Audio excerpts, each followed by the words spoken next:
자, 사내근로복지기금 역사부터. 자, 83년에, 이게 83년이 미래가 아니고요. 과거에 1983년.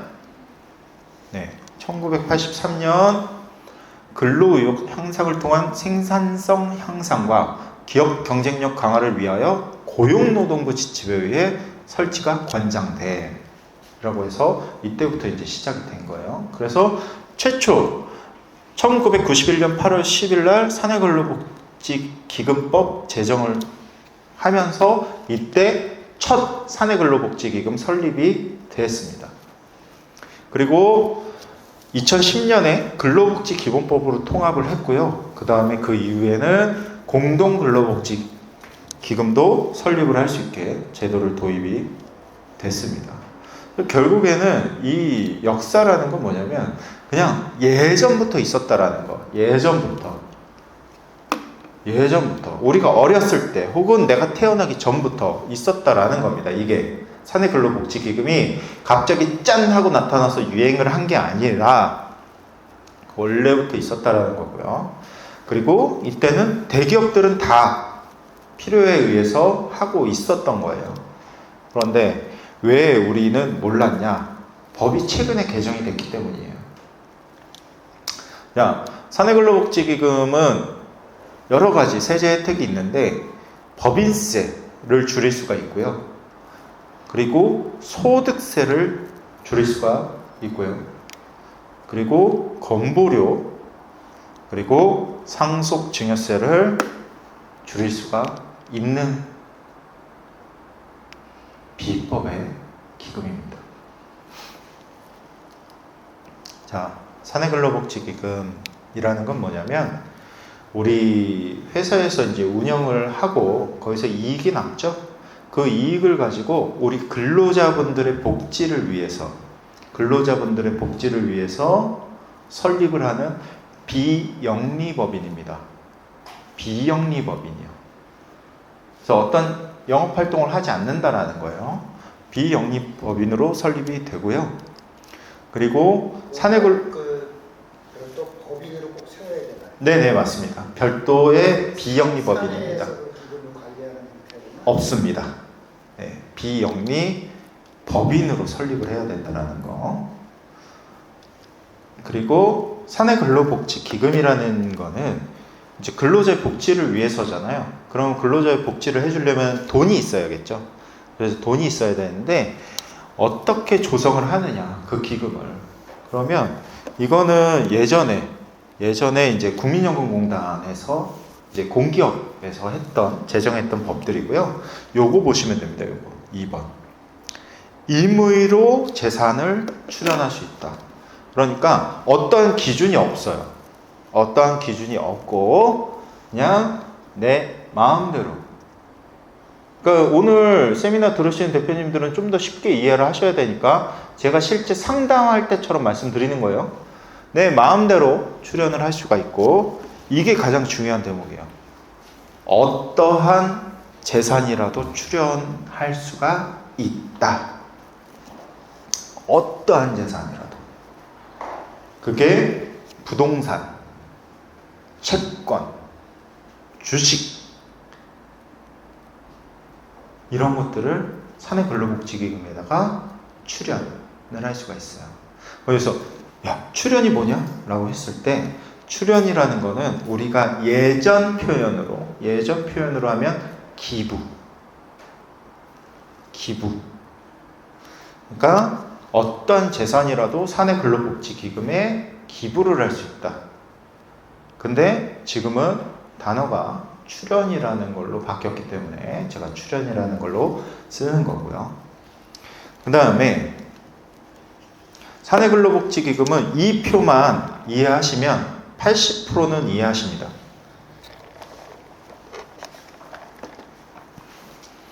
자, 우리가 사내근로복지기금 법인을 비영리법인을 설립을 했어요. 설립을 하고 우리 법인에서 사내근로복지기금에다가 돈을 넘기죠. 출연, 기부를 하게 된다. 예를 들어서 1,000만 원을 보냈어요.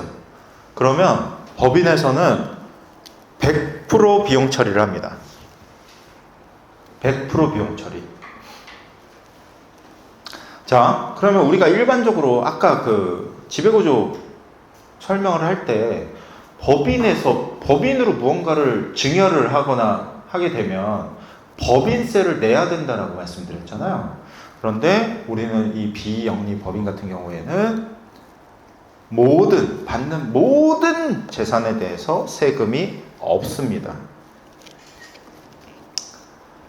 그러니까 우리가 어딘가에 기부를 받는 거는 증여를 받는 거잖아요. 그렇죠? 그거에 대해서 우리 복지기금에서는 어떠한 세금도 내지 않습니다. 아파트 같은 것도 돼요? 네? 아파트. 네, 됩니다. 그래서 우리 아까 제가 그 일부 강의할 때 뭐더라? 업무 무관 자산 했잖아요. 그러면 그 우리 법인에 뜬금없이 아파트가 있다. 그러면 여기다 출연하면 되는 겁니다. 예전에는 그걸 때문에 사내근로복지기금 설립을 했습니다. 예전에 법인으로 부동산 거래 막 할 때. 그럼 개인 그 주택수에서 빠지는 거예요? 그럼요. 주인이 바뀌는 거예요. 얘로. 그 주인이 바뀌는 거. 기금 법인은 네. 그렇게 해서 이제 출연받은 자산들을 네. 그 운영을 하려면 이제 어떤 거는 현금화 시키기 위해 그렇죠. 네. 작업을 할 수가 있는 거예요. 그럼요. 그런데 아까 제가 이제 부동산 설명을 좀 덜 드리긴 했는데, 예를 들어서 부동산 그거를 받아왔어요. 그러면 일반 그냥 사내근로복지기금은 1년 이내에 그거를 현금화 시켜야 돼요. 네, 팔아야 돼요. 그런데 오셨으니까 실무적으로는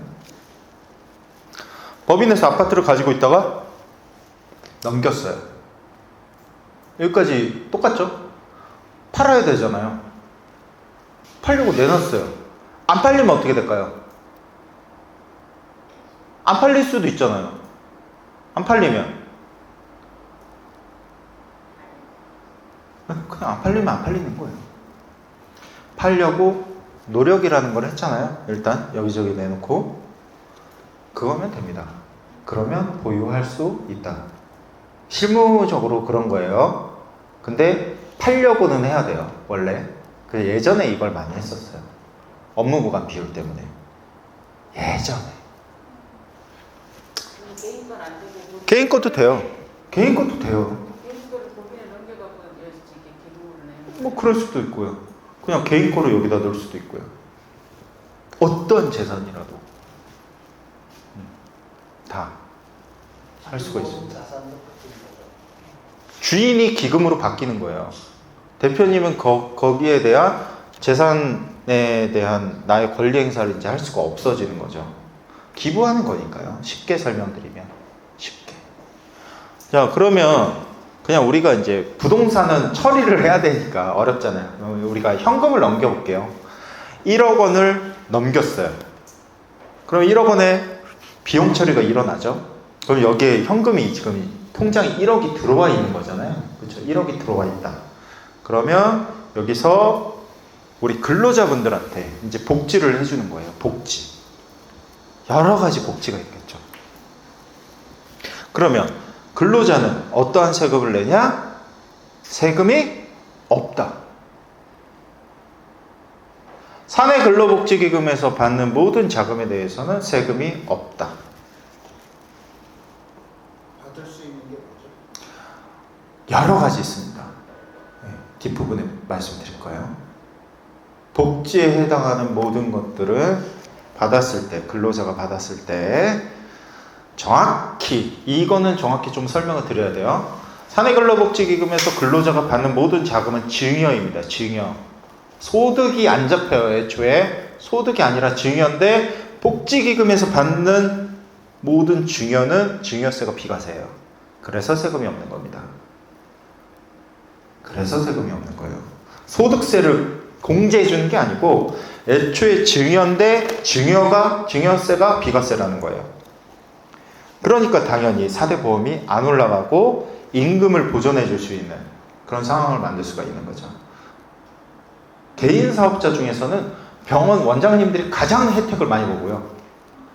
법인 사업자 중에서는 가업승계를 가고 있는 회사들, 아니면 주가를 획기적으로 떨궈야 되는 회사들이 이 사내근로복지기금의 혜택을 많이 봅니다. 여기서 보시면 법인세가 예를 들어서 소득이 30억이다. 그럼 30억에 대한 세금 신고를 하게 되는데, 세금 신고를 이렇게 하게 되는데, 내가 5억을 출연을 했다? 그러면 5억이 비용 처리되잖아요? 그럼 25억만 신고하는 거예요. 그럼 법인세가 1억 1천만 원 정도가 일단 절세가 되고, 여기에 5억이 남아있는 거죠. 그래서 이 표만 이해하시면 사실 80% 이상은 다 이해하신 거랑 똑같아요. 100% 비용 처리, 받는 사람 세금 없다.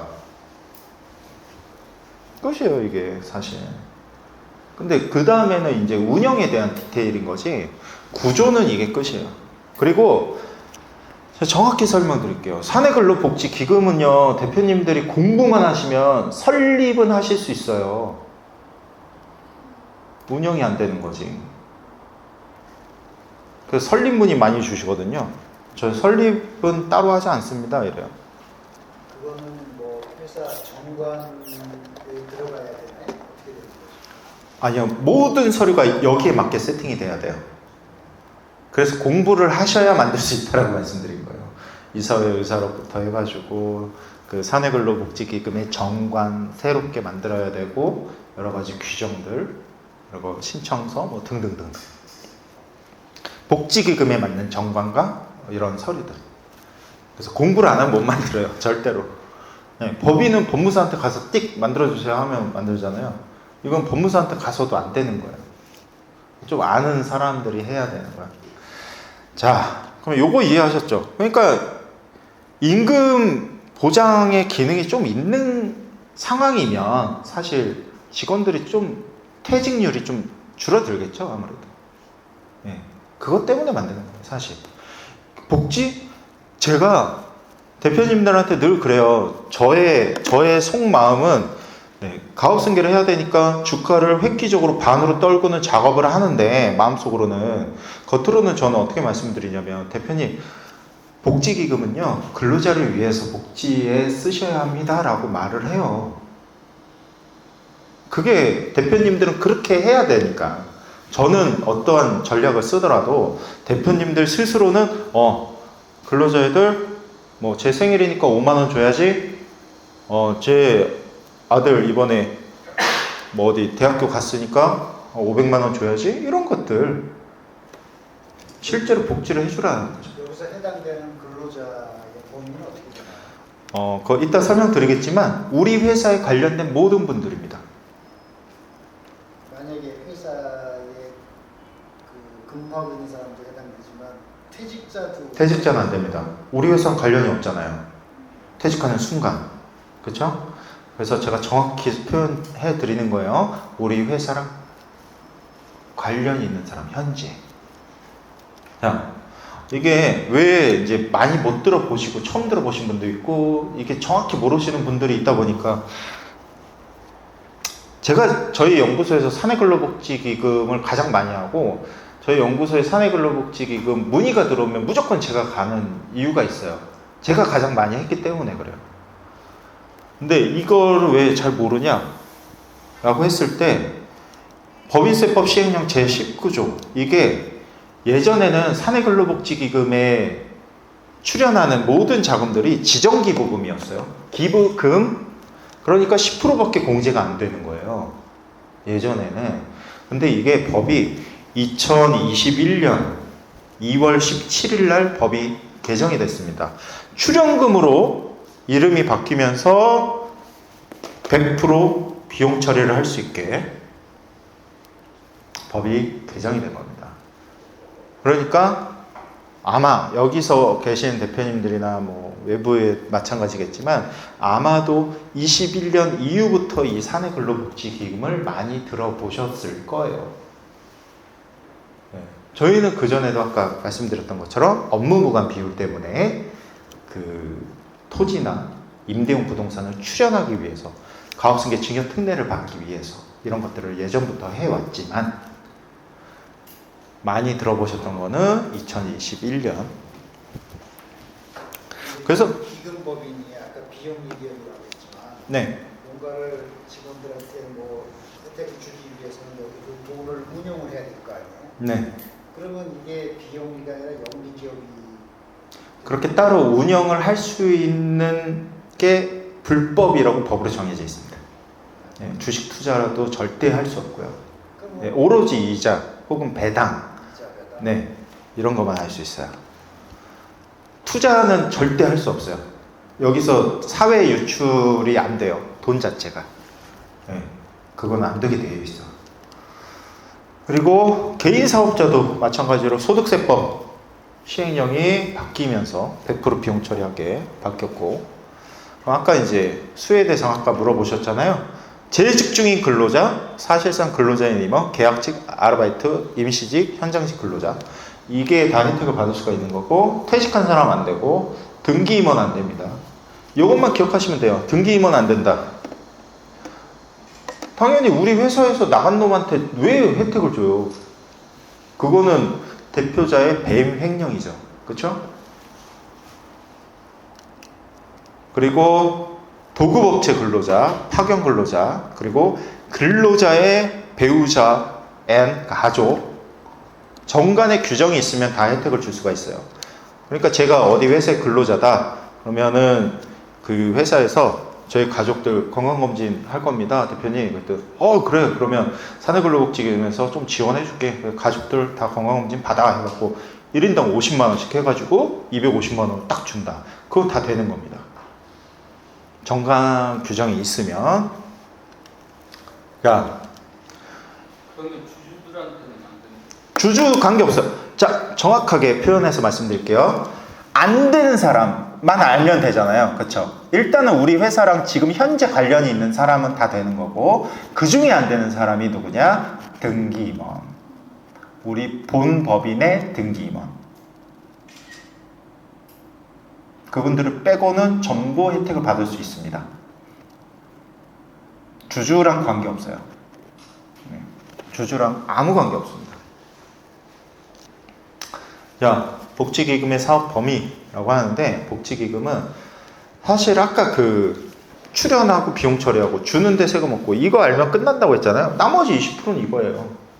아까 그 중간에 그 법 알면 뭐예요? 우리가 알아서 뭐 할 거예요? 담당자가 다 처리해 줄 건데. 그러면 나머지 20%는 이제 어디에 쓰여지느냐, 아까 이제 말씀하셨던 거. 근데 복지기금은 두 가지 사업을 할 수가 있어요. 사업이라고 하는 게 이제 두 가지 일을 할 수 있다라는 거예요. 두 가지 일을 하는데, 한 가지는 대부 빌려준다, 대출이라고 표현할게요, 편하게. 대출 사업을 할 수가 있고, 하나는 지원 사업, 준다, 빌려주거나 아니면 그냥 주거나, 이게 두 가지를 할 수가 있는데, 빌려주는 거는 이렇게 근로자가 주택 구입을 할 때, 무주택 근로자가 주택 구입을 해야 할 때 빌려줄 수 있고, 그리고 생활안정자금으로도 빌려줄 수가 있고, 전세금 올려줄 때, 보증금 올려달라고 할 때 빌려줄 수가 있고, 그러니까 집에 관련된 부분입니다. 집에 관련된 부분과 얘가 조금 어렵다, 빌려줘야 된다, 이랬을 때 빌려줄 수 있습니다. 그리고 여기서 빌려줄 수 있는 거는, 그렇죠, 지금 뭐 많이 하는 거는 우리 대표님들, 이제 제가 실제로 우리 아까 그 뭐 800억 900억짜리 말씀드렸잖아요. 그 회사 회장님이 자녀가 전셋집을 얻어야 되는데 자금이 부족한 거예요. 그래서 회장님, 복지기금에서 빌려주세요 라고 해서 해결했어요. 거기는 등기 임원은 아니었고요, 주주예요. 아들도 주식이 있어서 주주인데 그냥 복지기금에서 2억 빌려줘서 해결했어요. 자, 정확하게 복지기금에서 빌려주는 건 2억까지는 무이자로 빌려줄 수가 있습니다.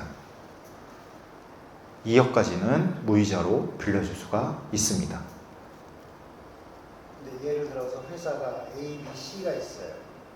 세 회사가 공동으로 출연을 해가지고 복지기금법인을 만들었어요. 네.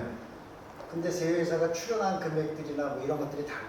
네. 그럴 경우 혜택을 어떻게 해요? 다 똑같이 해줘야 되는 건가? 아니면 다르게 하는 건가? 뭐 구분이 대표님 마음이요.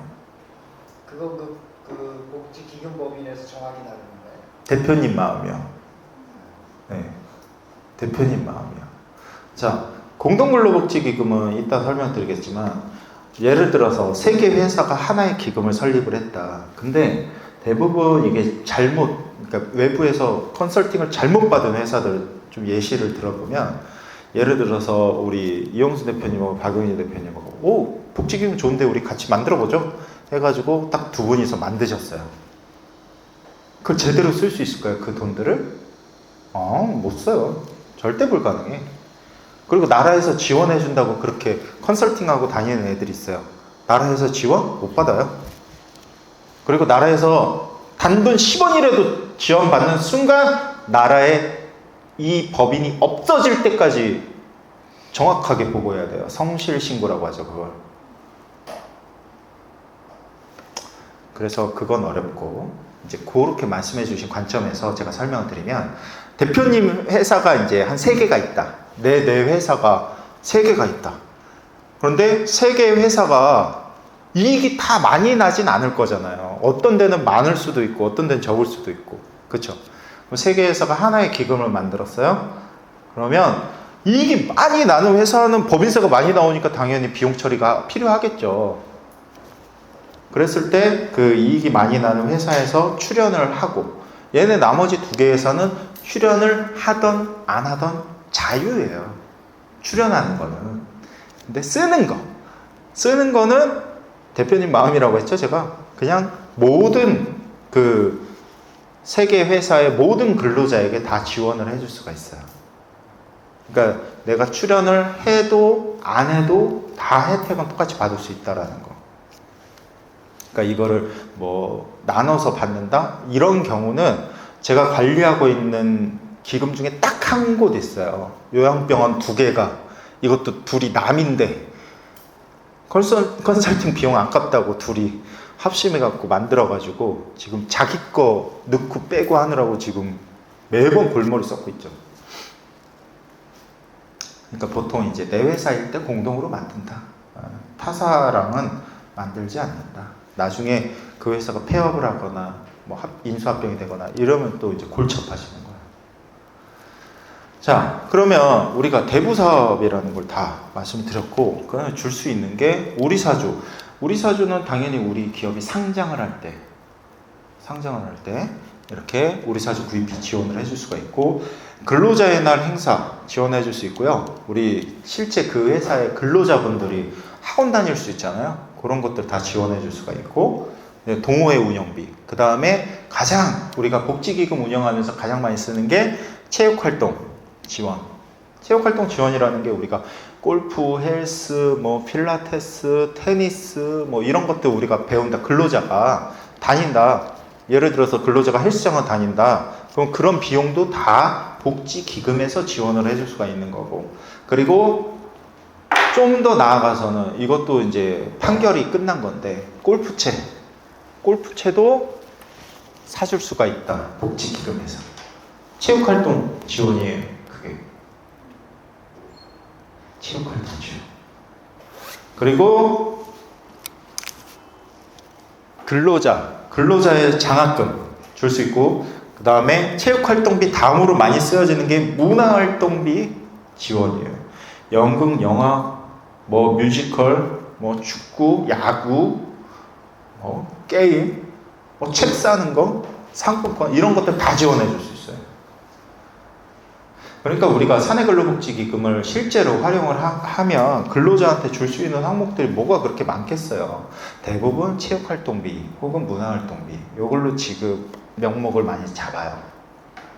그렇게 해서 많이 가고 있고, 그 다음에 경조비, 이거는 좀 할 말이 많은데 요즘에 최근에 어떤 기사를 봤더니 그 축의금 35만 원을 내고 자녀들까지 5명이 같이 축하하러 가서 밥을 먹었는데 결혼한 그 친구한테 욕을 엄청나게 먹었다.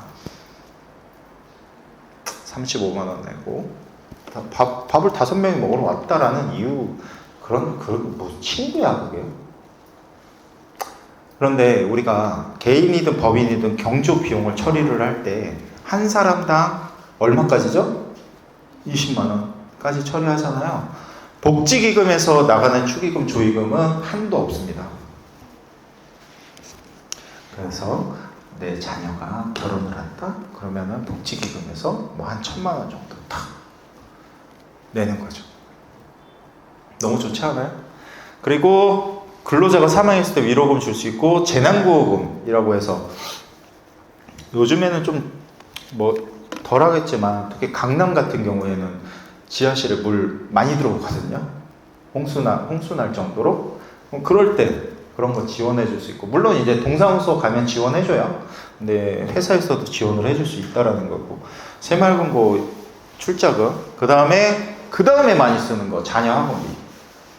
자녀가 학원을 다닌다? 학원비까지 다 지원을 해줄 수가 있고, 그 다음에 건강검진 비용, 그리고 휴양 콘도 지원, 회사 창립일 기념품, 상품권, 그 다음에 자녀 학원비에 이어서 장학금까지, 초등학교, 중학교, 고등학교, 대학교 장학금을 또 다 지원을 해줄 수가 있고, 명절 지원금이라고 해서 명절 때 지원을 해주는 것들, 3만원, 5만원, 이상하게 먹지도 않는 이상한 와인 같은 거 주고 그러는 것보다는 제가 지금 몇 년째 와인을 받아서 그래요.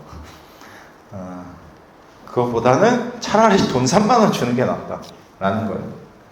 그러니까 많이 쓰는 항목들이 이렇게 있어요. 자연스럽게. 새마을금고 출자금은 뭐예요? 이거는 옛날 거야, 옛날 거. 옛날 거라. 이거는 신경 쓰지 마세요. 새마을금고에 이제 저축이나 이런 거 할 때, 처음에 출자할 때, 농협이나 이런 거는 연간 회원이라고 해서 이제 400만 원 내면 농협 이제 거기 이제 회원이 되는 거거든요. 그런 거 같은 거예요. 모 회사가 이제 뭐 기금 법인을 만들었어. 근데 시간이 지나가지고 모 회사가 망해버렸어. 그럼 어떻게 돼? 이거 기금 법인은? 그렇죠. 이 뒷부분에 다 있어요. 어떻게 돼야죠? 자, 간단하게 설명을 드리면 이게 옛날에 이제 세금 계산을 해본 표거든요. 회사에서 예를 들어 급여 1,000만 원 받는 분이 있는데 이제 자녀 학원비를 한 달에 한 300만 원씩 쓴다. 보통 이렇게 써요. 자녀분도 생기면 해당되는 게 이제 좀 있으면 있으세요, 자녀? 아직 없으시죠? 생기면 나갑니다. 제가 그래서 지금 목 터지게 이러고 얘기하고 있는 거예요, 여기서. 자, 이렇게 돈을 쓰는데 이분의 연봉은 1억 2천으로 신고를 해야겠죠. 회사에서 받는 게 1억 2천이니까 1년에. 그럼 연에 이제 한 4천 정도 세금이 들어가요. 거기에는 소득세하고 4대 보험료 본인 부담금하고 4대 보험료 회사 부담금. 회사 부담금. 우리는 뭘 봐야 되냐? 회사 부담금을 봐야 되는 거예요. 오너 입장이니까. 그런데 월급을 700만 원 주고 월급은 700만 원으로 그냥 동결. 올려주지 않아. 동결시키고 사내 근로복지기금에서 학원비를 300만 원씩 준다. 이러면 이 300만 원, 연에 3,600만 원 얘는 신고가 되는 금액이 아니잖아요. 세금이 없는 거니까. 그렇죠? 그랬을 때 이분은 신고가 8,400이 들어가는 거고, 그랬을 때 세금이 2,500으로 줄어듭니다. 그럼 전체적으로는 1,470만 원 정도가 줄어드는데 개인 입장에서는 소득세하고 보험료 절세가 1,270만 원이고 회사 입장, 우리 입장에서는 연간 4대 보험료 아끼는 게 200만 원입니다. 그래서 연봉으로 따졌을 때 예를 들어서 우리 이제 실무적으로 들어가면 연봉으로 한 3천에서 5천 정도 사이의 근로자가 이제 분포하고 있는 회사들 같은 경우에는 이제 연봉 상승할 때 연봉 협상을 해야 되잖아요. 매년. 그렇죠?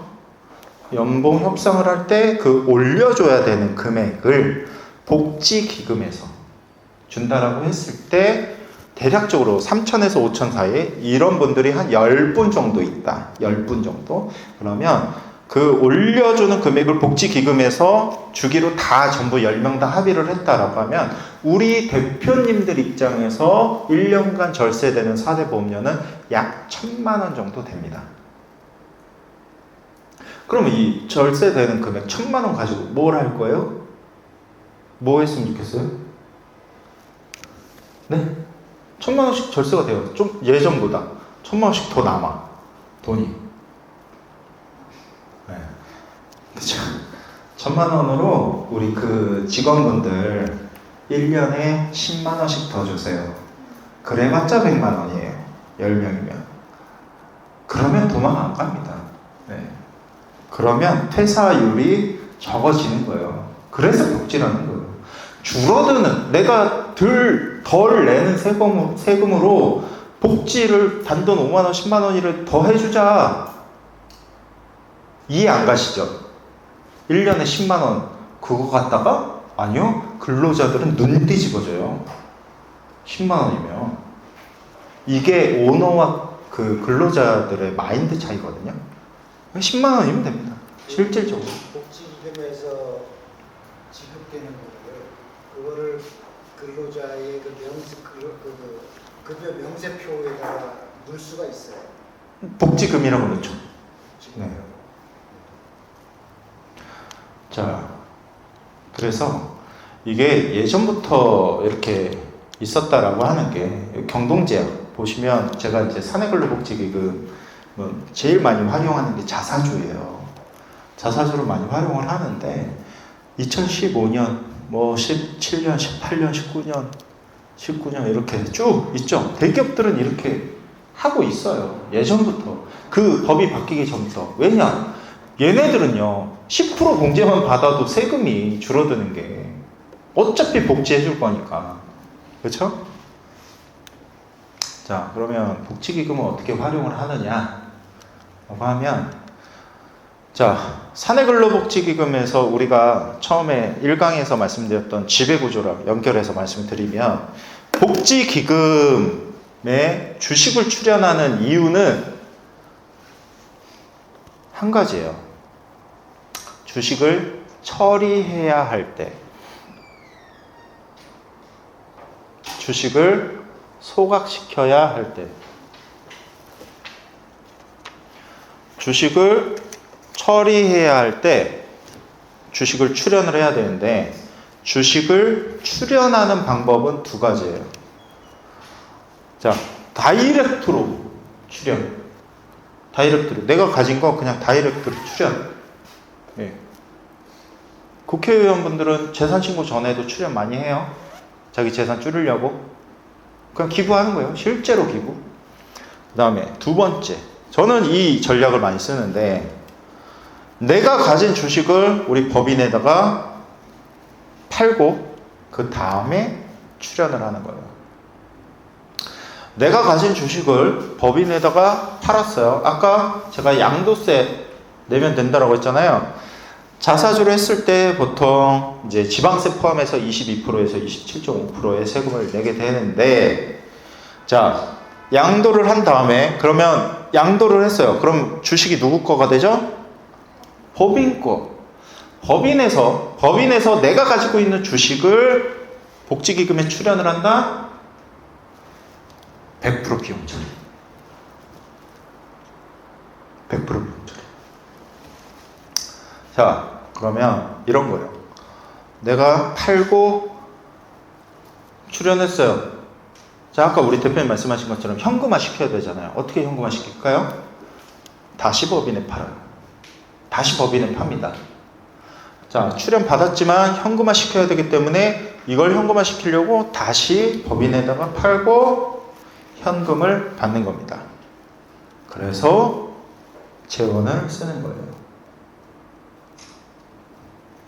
자, 그러면 출연을 하는 이유, 제가 주식을 처리해야 된다고 했잖아요. 근데 제가 가장 많이 하는 방법은 주가 조절이에요. 주가를 낮출 수 있는 방법이 없어요. 일반적으로는 계속 올라가요. 그냥 이거 어쩔 수 없어. 법이 그렇게 만들어진 걸 어떻게 해요? 자, 여기 보시면 제가 실제 아까 그 회장님 그 6억 하는데 돈 없어서 못 한다고 했던 그 회사예요. 그 회사인데 이때 당시에 주가가 한 주당 47만 7천 원으로 기업 가치가 191억 정도. 여기 지금 매출액 1,000억 가까이 합니다. 매출액. 순이익도 2, 30억씩 나고. 그래도 이제 기업 가치가 그렇게 어마어마하진 않다. 191억인데 자사주 5억 정도를 활용을 한다.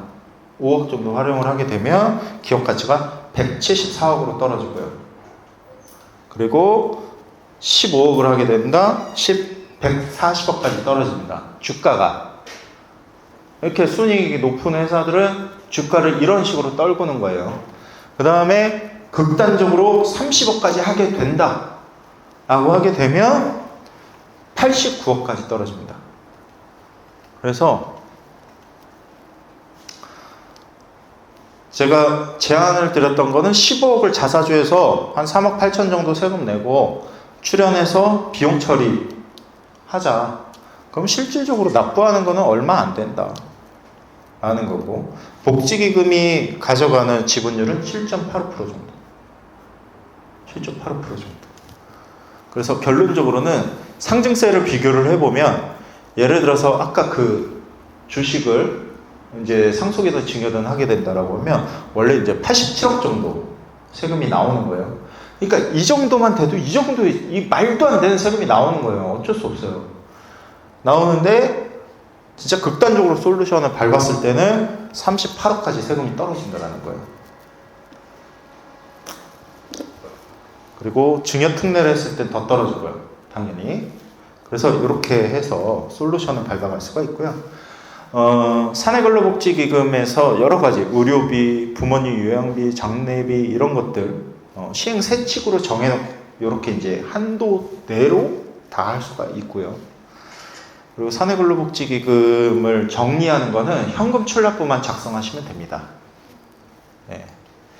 그리고 정리를 해서 말씀을 드리면 사내근로복지기금, 공동근로복지기금에 출연하는 모든 출연금은 송금 인정이 된다라는 거, 받는 복지기금은 증여세가 비과세라는 거, 그리고 되게 중요한 거, 내가 죽으면 나의 주식을 사내근로복지기금에 모두 출연하겠소라고 하고 죽으면 그 주식은 상속세에 포함이 되지 않습니다. 유증을 하고 죽으면. 그리고 근로자가 받는 모든 자금에 대해서는 소득세, 증여세, 비과세고요. 모든 사업장에서 설립이 가능하고 근로자는 직업의 종류와 관계없이 모두 받을 수 있고 외노자 포함, 그리고 현금, 부동산, 주식 등 모든 재산을 출연할 수 있다는 거. 그 다음에 공익법인이 아닌 비영리법인으로 민법과 근로복지기본법에 우선 적용을 받는다라는 겁니다.